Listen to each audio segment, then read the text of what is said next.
Hello po, greetings mga kababayan. Harinawa sa mga oras na ito. Saan man kayo naroroon, kayo ay nasa mabuting kalagayan. Kasama na rin po, siyempre, ang ating mga mahal sa buhay. Okay, marami pong salamat. Okay, alright. So, si Atty. Rogelio Wong po ito ng Batas Pinoy. Ang ating pong channel, isa pong Legal Aid Public Service Program na inyong lingkod in collaboration with Integrated Bar of the Philippines, Manila Port Chapter. Marami pong salamat. Okay, ang ating pong tatalakay no, sa usaping ito ay may kinalaman po sa issue o problema ng ating sender. Ang pangalan po niya ay si Luni Tuano. Okay, 3019. Okay, sabi niya dito, good PM attorney, paano po bang gagawin? Kasi magbabayad sana ako ng amilyar. Kaso pinapakuha ako kami ng SPA. Ang problema po, hindi naka-notarize yung deed of sale at namayapa na din ang seller. At kailangan daw ang mga pirma ng mga anak at ID. Paano po kung hindi na makita ang mga anak, ano po ang gagawin? Alright. So, ito yung sinasabi natin lagi, no? Pag nagkaroon po tayo ng, bago natin sagutin yung tanong, ha? Bago tayo, pag may deed of sale po tayo, no? Yung iba kasi, dahil nagtitipid o wala pang budget, ika nga, ay hindi muna, either by ignorance, hindi na pinanotaryo yung deed of sale at hindi rin nila naparehistro ang deed of sale doon sa Register of Deeds, no?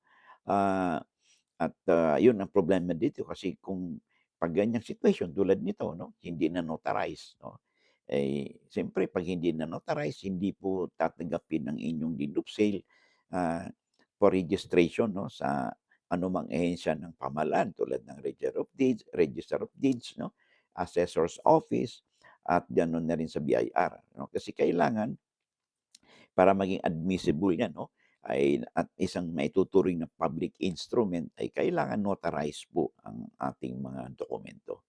Now, siyempre problema dito ngayon kasi it appears now nagkaroon ng bentahan, okay. So, base sa kwento 'no, na kwento sa atin ni Lon Tuano, nagkaroon ng bentahan ito, okay. Ngayon, hindi na panotaryo yung deed of sale. Ngayon ay namayapa na yung seller. So, siyempre kung sana parehong buhay pa yung seller tsaka yung buyer, ay madaling kung hindi notarized ay madali yun. Pumunta lang sila sa notary public, manumpa sila do'n, magdala sila ng kanilang government issued IDs 'no, at, ayun, ah, papanotaryuhan nila yung kanilang, deed of sale 'no. Ang problema, namayapa na daw yung seller. So, paano ngayon 'yan? Kasi gusto daw niya na magpapunta do'n sa, magbabayad siya ng amilyar. Kung hindi ka talaga, hinahanapan daw siya ng SPA, of course kasi hindi naman kayo yung nakalagay doon sa tax declaration certificate. Ito ay, nasa pangalan pa ng namayapa ng seller. At kung kayo'y maglalakad doon at, siyempre, under the name of the seller pa rin kasi hindi naman narehistro yung inyong bilihan, siyempre hihingan kayo ng SPA na you are, authorized to act for and on behalf of the seller, na owner 'no, doon sa property na inyong nabili. So, dahil hindi kayo dahil at hindi rin puwedeng mong gamitin sana yung deed of sale na instead of SPA, kasi hindi naman ito notarized. So, ang tanong ngayon, so sabi daw sa kanya, aba'y kailangan, magpapirma ka doon sa mga bata, sa mga anak ano, at saka yung kanilang government issued IDs, okey. Ganito yon, hindi daw nila makita yung anak. So, ganitong gagawin mo kasi, nawala na, namayapa na si seller. Ang gagawin mo ngayon, ay siyempre, considering na ito ay nagkaroon ng bilihan 'no, nagkaroon ng bilihan at the time na buhay pa yung, seller 'no, ay hindi kailangan ang pagmamay-ari nito ay nailipat na sa inyo 'no. At nung namatay si seller, hindi na magiging bahagi ang nasabing lupa na magiging estate pa nung pumanaw na maging maging bahagiin ito ng mga anak niya. Kasi bakit? Kasi at the time na nagkaroon kayo ng bentahan, ang ownership ng lupa na 'yan ay nailipat na sa inyo. So therefore, nung namayapa si seller, hindi na maging bahagi ito sa kanyang estate o mga naiwang ari-arian because during his lifetime, buhay pa siya, ay naibenta niya ito. Ang problema lang ay hindi nga notarize ang inyong dokumento. So ano ngayon ang gagawin ninyo? Ang gagawin po ninyo ngayon is get in touch with your lawyer and then mag-file po kayo ng petition sa korte to prove due execution. Anong ibig sabihin yan? Mag-file ka ng petition sa korte para patunayan nyo sa korte na base sa inyong deed of sale na sinasabi mo na hindi notarized, ay ipatunayan niyo sa korte na nagkaroon nga talaga ng bilihan. So, yun na, to prove due execution. Pag na-convince ninyo ang korte na nagkaroon talaga ng bilihan, dahil may pirma yung seller, mayroon din kayong testigo na nagkaroon talaga ng bilihan, at mayroon kayong ebidensya na nagbayad kayo, no? Ay, siyempre, bibigyan ngayon ng tinatawag nating due course o approval po ang inyong petition na kung saan ay kilalanin, no, ng korte na ang inyong deed of sale ay nagkaroon nga talaga ng deed of sale, no? At ito ay bibigyan po ng imprimatur ng korte na ito ay maituturing na isang public instrument. So yun ang inyong gagawin. So 'pag na-approve na po ng korte, 'no, ang inyong petition to prove due execution dahil, itong dokumentong ito, inyong deed of sale, 'no, with the court order, ay tatanggapin na po 'yan ng, Register of Deeds, 'no, for registration at saka yung, sa assessor's office at saka sa BIR. Ngayon, ah, kailangan din ready din kayo, ibig sabihin nito, abay dapat bayad po ang mga taxes katulad niyang capital gains tax, paano 'yun kung wala na si seller, abay kayo mapipilitan kayong magbabayad ng capital gains tax tsaka documentary stamp tax at saka yung mga penalty na interest charges babayaran po ninyo 'yun. Otherwise, 'pag hindi po bayad yung yung mga taxes na 'yan, hindi po kayo mabibigyan ng ICAR, yung Electronic Certificate Authorizing Registration na kakailangan din ninyo doon sa pagparehistro ng inyong deed of sale, 'no, doon sa Register of Deeds para 'pag na-register po ito, 'no, ay ay ika-cancel po, 'no, yung lumang titulo kung titulado yung lupa o kung hindi man, kung hindi titulado ay ma-cancel po ang lumang tax declaration certificate, 'no, na nakapangalan pa sa seller and then mapapalitan ito ng panibagong tax declaration certificate o titulo kung titulado yung lupa sa pangalan po ninyo bilang buyer at bilang bagong may-ari. Okay. So, yun po ang inyong gagawin, 'no?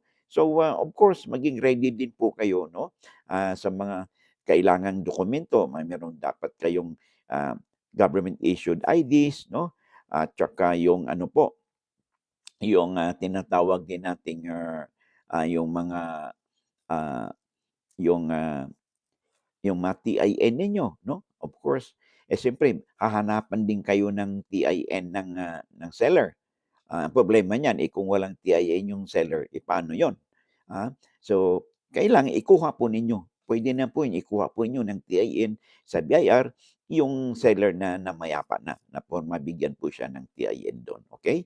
So, yun po ang inyong gagawin, okay?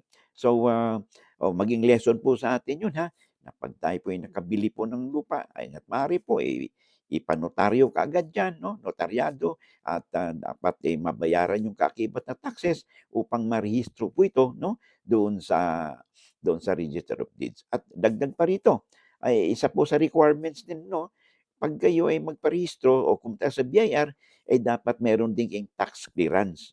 Saan galing 'yun? Doon po sa inyong munisipyo, sa Treasurer's Office na kung saan magpapatunay na ang amilyar po ng lupang iyan na inyong nabili ay fully paid po 'yan, na wala pong arrears, na walang utang, para mabigyan kayo ng tax clearance na ito'y kakailanganin din ng BIR, kakailangan din ito ng local government tsaka Register of Deeds upang marehistro po ang inyong bilihan sa kanilang office. Okay?